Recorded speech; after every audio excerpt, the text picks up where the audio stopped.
A mercenary with a lot of time on his hands. This is your look at the new NECA Toys Predator 2 Ultimate Armored Lost Predator.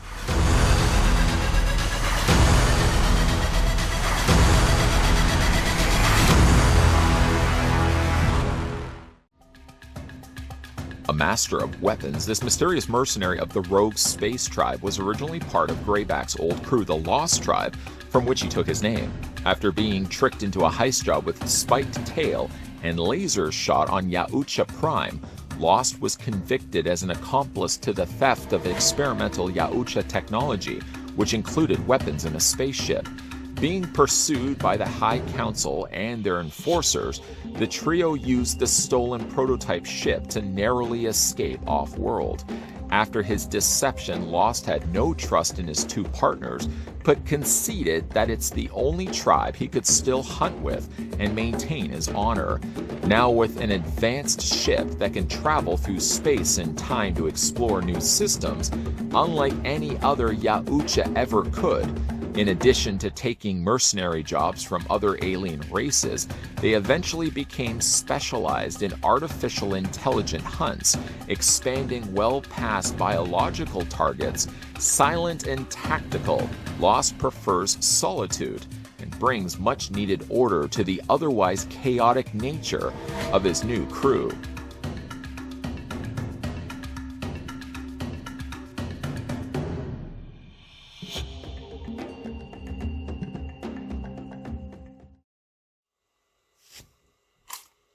Before we get a closer look at the Lost Predator, of course the thing we always do on this channel is first figure out how tall these figures stand, because I know a lot of times you guys like to know how tall the figures actually are, and a service I'm more than happy to oblige with. For the case of Lost Predator, the figure stands 8.5 or 8.5 inches in height, which translates to centimeters at being a figure that stands 21.8, a little over 21.5 centimeters tall. I'd like to thank the folks over at NECA Toys for providing the sample of Lost Predator that we're having a look at in this review. Before we get down to looking at all the cool accessories, not to mention 3 swappable head sculpts, first thing we're going to have a look at is the instruction sheet. It literally is just one sheet that's folded in half, detailing how to change the batteries and how to turn on the LED Predator mask that comes included with the figure. That's right. Does have a Predator head sculpt that does have light up LED eyes. That's pretty cool. And while it does detail all of that, the thing it doesn't tell you actually is what batteries you need to change. Don't worry, you don't have to buy the initial batteries. Those are included with the figure. But when you change them out, nowhere on here is it actually listed. All you have to do is check on the bottom of the box and it tells you that you need 2 LR521 batteries. So even if you do lose this, at least you have the bottom of the box, I would assume, and it would tell you what batteries you'll need when you do have to replace those eventually.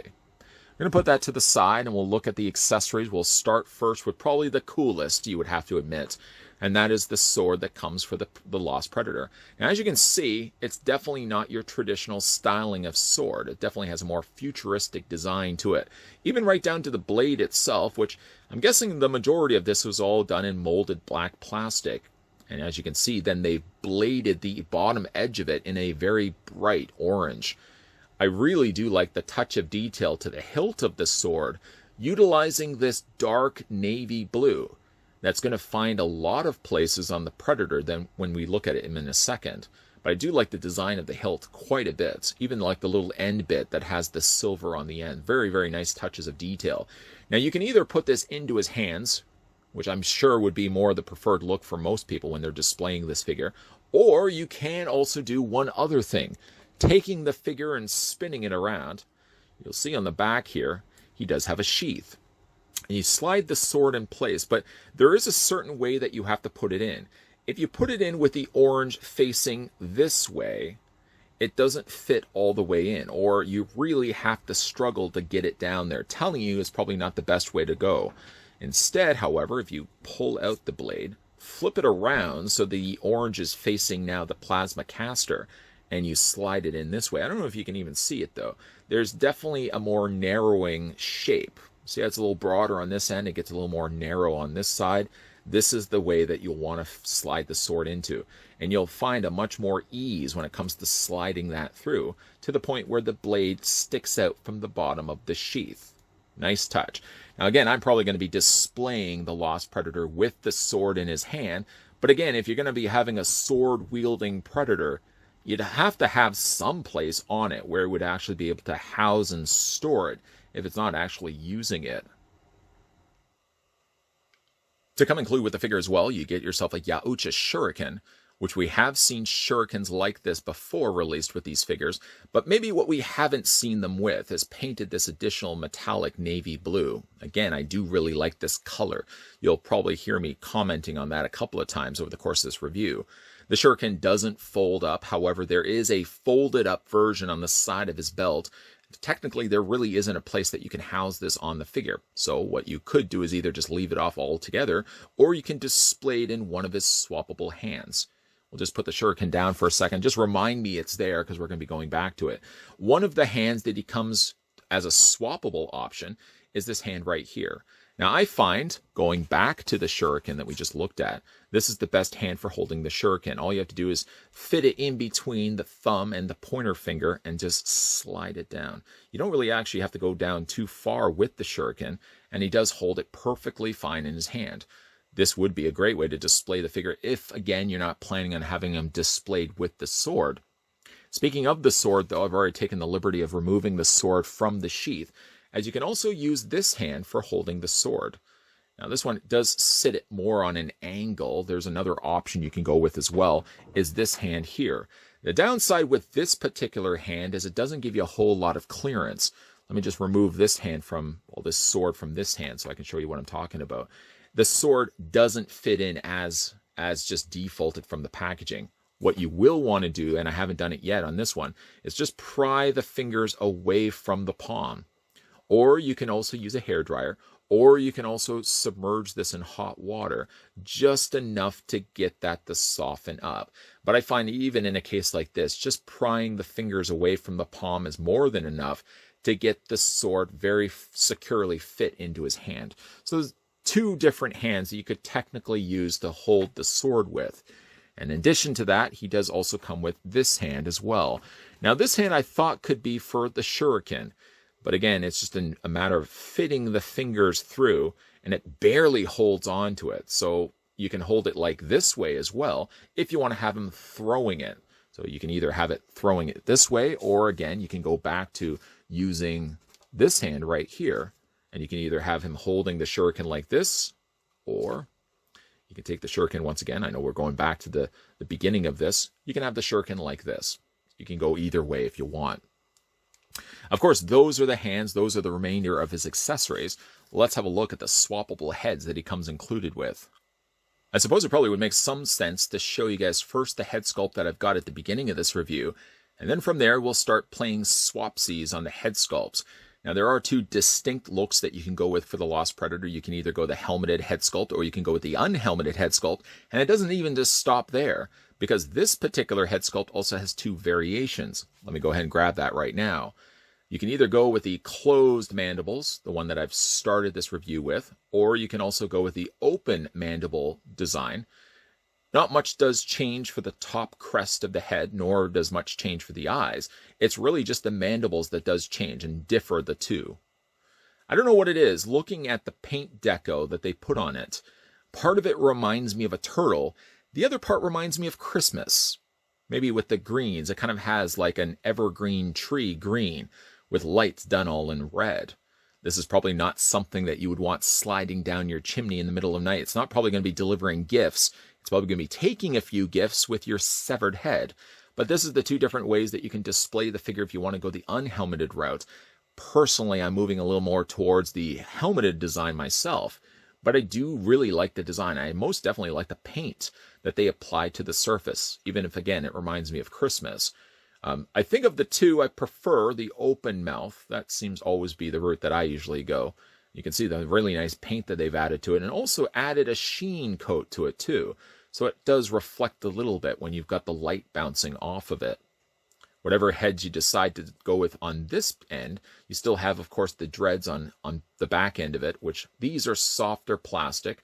These always tend to be softer plastic. It does make moving the heads a whole lot easier that they don't use a dense plastic. So either head sculpt in this case does have this softer plastic used for those dreadlocks. Again, here's the head sculpt right here. The other option, of course, is to swap this out altogether. And from there, I'm going to go ahead and pop this off. You may find yourself seeing the last of these two head sculpts, because personally, I like the design of the helmeted more so. We'll just reach off and grab the helmeted design. We'll pop that in place. I'll do my best to avoid pressing the button down on the Lost Predator's head, because I don't want to reveal that just yet. Just get that firmly in place. And there is what it looks like with the helmeted design. Again, bringing in the unhelmeted so you can see the difference between the two. It's more just a matter of preference than anything else. I prefer more the technologically designed helmet on the Lost Predator than going the route of more the traditional design Yaucha head sculpts that we've seen countless times already. But again, the fact that you would get 3 of these, let me just hold the figure here, grabbing the third. Here's the 3 different head sculpts so you can see the difference between the two. Sort of sandwiched on either side, you've got the unhelmeted versions, and then the much cooler head sculpt, if you ask me, the helmeted design in the middle. Like I was saying though, this one does have light up eyes, and a really fun feature I'm glad that NECA could put into it. If you want to access the batteries, by the way, right at the very top, this is the button to turn on the lights. But just above that, there's this little lip. You just want to pull that forward. I will say you want to be careful when you do it. The first time I did it, I pulled it, I guess, so forcefully that it popped one of the batteries out. And luckily, I was able to retrieve it. But it just basically works by 4 pegs, 4 peg holes. And there are your batteries on the inside, your LR521 times 2 right inside there. Go ahead and put this back on. Again, staying away from the button just yet. And here are his eyes on the front. Now, obviously, being that this has to light up, the eyes do come across a bit vacant and dark.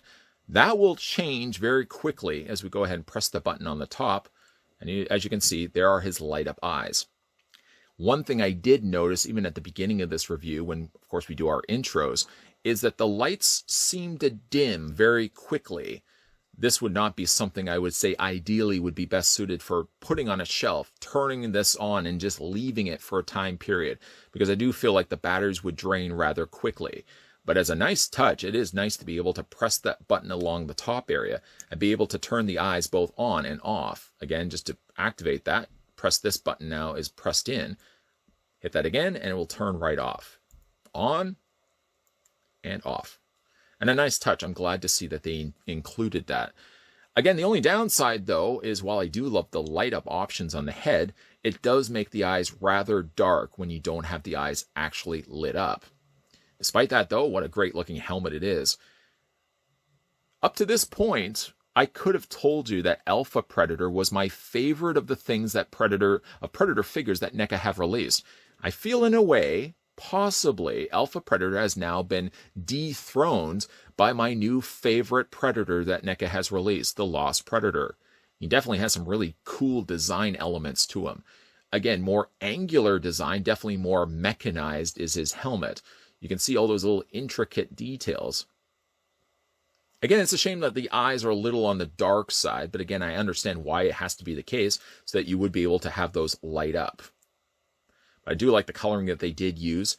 It's kind of actually reminding me of a face right here. I don't know if you can see it or not. It's sort of an inverted face. Let me tilt it upside. I don't know why I'm drawing everyone's attention to it, but it kind of looks like an old priest.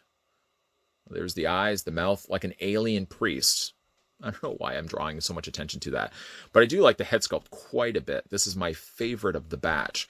It still has that metallic navy blue that I really liked on the hilt of the sword. Again, you get a lot of that happening on this particular figure. Some a little more greater than others. Like his torso, for example, has this armor on it. It doesn't have as much that dark blue. In fact, there are areas where you can kind of see it's either got age to it or the paint has just flaked off altogether. Not necessarily the paint that NECA has put on it, but the initial coloring that the Lost Predator would have had on his armor. NECA has painted it in such a way that it looks like the paint has either gone tarnished, or the paint's gotten dirty, or the paint altogether has just faded over time that he's had the armor on.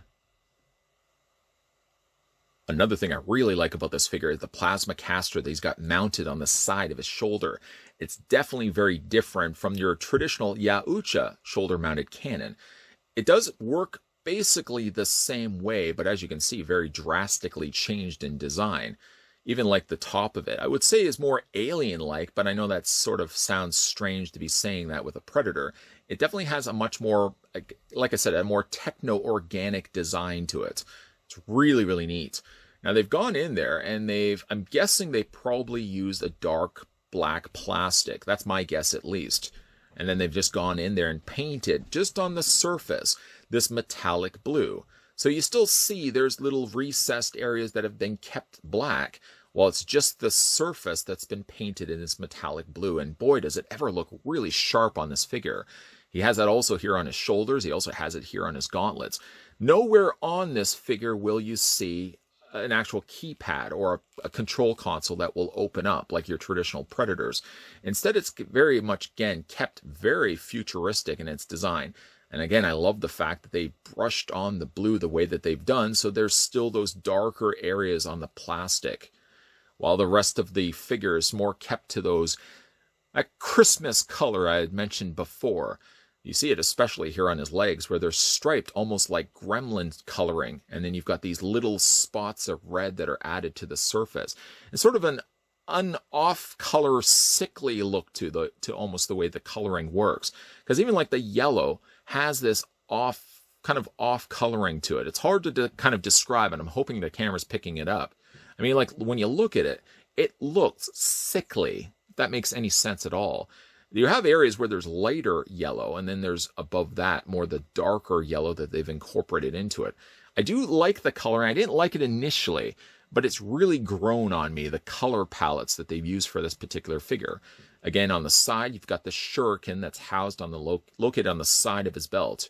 And speaking of the side of his belt, I mean, if you look at the front of it, the front skirting seems to almost mimic the same sort of design elements that the helmet has, and that's pretty cool as well. I'm sure you could gauge how much I love this figure by the amount of time I'm spending just talking about the details I like about it. One of the other details I really like is at the back of the figure. If you look at his torso, you'll see there's a spinal cord that comes up from the bottom of his skirting. And the idea is it's supposed to attach right here on his shoulders, or right around the area of his shoulders. But they've deliberately kept it as a separate piece. And the reason why they've done that, they've glued it to the back of the sheath so that when you did move the figure's articulation, the top torso, this is a separate piece altogether, so it doesn't get stuck where you're inadvertently going to be ripping and breaking it off. It's clever that if you have it flush, it looks like it's just a continuation until, again, when you start moving the figure back and forth. Just quickly looking at the back of the figure before we look at the articulation, of course. Again, I like the familiar use of the striping of the dark green with those spots of red. Again, there's something, again, off-putting about the coloring. The combination of the yellows, the browns, and the greens looks sickly, and yet it does work quite well for this particular figure. The only place on the figure, actually, that doesn't have any paint is the under-treading of his feet, the actual under pads. Here you can see two peg holes located on the underside, but I'm surprised, actually, that they didn't put any paint on the bottom. I'm not disappointed, really, because that's not the part of the figure that you're going to be looking at anyways. But this does show you what the base color was on the plastic, and really how much then paint that they add over top of it, getting you from a starting point like this to getting you to a finished point and a spectacular paint job that we've seen all across the figure here. Okay. Let's have a look at the figure's articulation. So the head does move up and down. Sometimes while you are doing that, of course, you're probably going to be prone to pressing that button. But the head, no matter what head you decide to go with, this is my preferred one here, the head works the exact same way. Swivels back and forth this way, it moves up, it moves down. Sometimes in the process of that, it does pop off. That's fine, you can just put that back in place. And it does have a little bit of, like I said, a rock back and forth this way as well. The shoulders hinge out. And normally I would say that the shoulders are a little more restricted due to the sculpting of the shoulders. But on one end, you've got a shoulder pad, a covering of armor, that's actually attached to the bicep. So it's not even in the way in the first place. The other shoulder normally would be a case where I would only be able to move it out maybe to about here. But because this little ridge of armor is further down on his shoulder, means I can actually successfully pull off a straight 90-degree angle bend with the arm. You'll also see these little hoses, which are normally prone to breaking off because they're attached on this side and they're attached to the torso. Here the tubes are part of the actual torso piece, so they're nowhere even near the arms, that you don't have to risk when you move the arms back and forth that these are going to break off because they're completely separate away from them. The figure does have articulation in the bicep. You can swivel it at the top cut where basically it attaches to the shoulder. The figure does have a double hinge on the elbow, so you can pull off that look of having him look like he's reaching back to the sheath to draw out his sword. The figure does have articulation. It's more so actually just the way that this is slid onto his arm, but this swivels back and forth, and yes, you can also swivel a hand all the way around with a hinge back and forth this way. Then, of course, we can look at the torso. The torso is on an upper torso ball joint. It's kind of difficult to kind of get your hand in there because when you're pressing against here to put pressure to move the joint, you'll find sometimes that the armor just sort of feels like it's shifting a bit on you. But it does have a full torso articulation, a ball joint at the top torso there, and it does have a secondary ball joint right at the base, just underneath the skirting. Then for the legs split out on both sides, like that. Almost a full splits happening on the Lost Predator. The leg goes forward, the leg goes back, it swivels at the top cut. Basically, where that leg is pegged into place, it swivels along that area there. Has a double hinge on the knee. And last but certainly not least, the Lost Predator has not only an ankle pivot, but the feet move up, the feet move down, and you can rotate them all the way around. Lastly, we'll just put this figure just in a straight out simple pose, just enough to get him to stand. What I do like about this one is that it does have available options. Not only available options, the way that you can display it with 2 different accessories. I kind of wish he could have come with more, but he does come with a pretty cool sword, and he does come with a pretty cool Predator Shuriken. But not to mention, he has 3 swappable head sculpts. I probably would just be abandoning those other head sculpts in favor of the armored helmet myself, but I do like the fact that NECA Toys gives you multiple head sculpts that you can choose from when it comes to displaying what could very well now be dethroning, I feel, the Alpha Predator, my all-time favorite Predator, the one that they've just released from NECA Toys. I mean, seriously, how cool is the Armored Lost Predator? He's essentially a futuristic samurai mercenary predator flying around in space in a time-traveling ship. If that doesn't scream cool, I don't know what does. Now, I know I'm still somebody that is a purist, and I like my Yautja designs to be more classic, like a jungle hunter. But it's not to say that I don't like veering off course and don't dig the designs of these more futuristic clad Yautjas, with now Armored Lost being possibly my favorite now. Up to this point, if somebody had asked me what my favorite NECA Predator was, I would have said I liked the Alpha Predator design, but I feel like now that's changed, and I'm digging the look here of the Armored Lost Predator. I mean, he's got some really great colors incorporated to his body. Those off yellows and greens, that kind of does look sickly to look at, but does somehow work well for this Predator design. He's got a sheath on the back, he wields a sword. I mean, there's a lot of cool stuff going on with this Lost Predator that, again, somebody was to ask me what my favorite Predator is from NECA Toys, I think I'm going to say from now on, Armored Lost Predator. It's not to say that's not going to change the next NECA released Predator, but I'm pretty confident in feeling there's going to be a lot of difficult roads ahead for future Predators to dethrone this one as being my all-time favorite. Let me know down below in the comment section what you guys think of the ultimate Armored Lost Predator. He is so cool. Does also benefit from having light up eyes, which I just do want to draw your attention to the fact that his eyes are almost pretty much extinguished. I would advise, if you are picking this figure up for yourself, don't feel the need to want to turn the eyes on and just leave them there. Even in final looks, the eyes have quickly exhausted the battery power.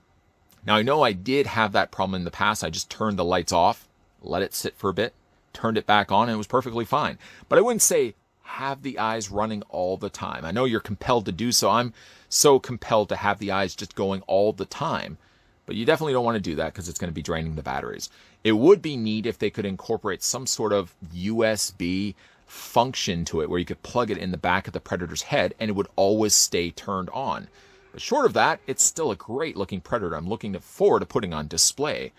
A big thank you again to the folks over at NECA Toys who provided this sample of my all-time favorite Predator release, the Ultimate Armored Lost Predator. Like to read your comments down below what you guys think of the figure. Let me know down below. And if you are new to the channel and liking the content you're seeing, consider the idea of hitting that subscribe button down below. Consider the idea of moving on over to that bell notification, and most definitely stay tuned to this channel. Keep your peepers peeled. Monday to Friday, 12 p.m. and 2 p.m. Eastern Standard Time. That's when you'll find new videos popping up. It's going to be a whole ton of new NECA reviews lined up and coming your way, so stay tuned to this channel, my friends. Stay tuned to this channel Monday to Friday. Lots of stuff coming your way. As always, guys, thanks for watching, and I'll see you next time.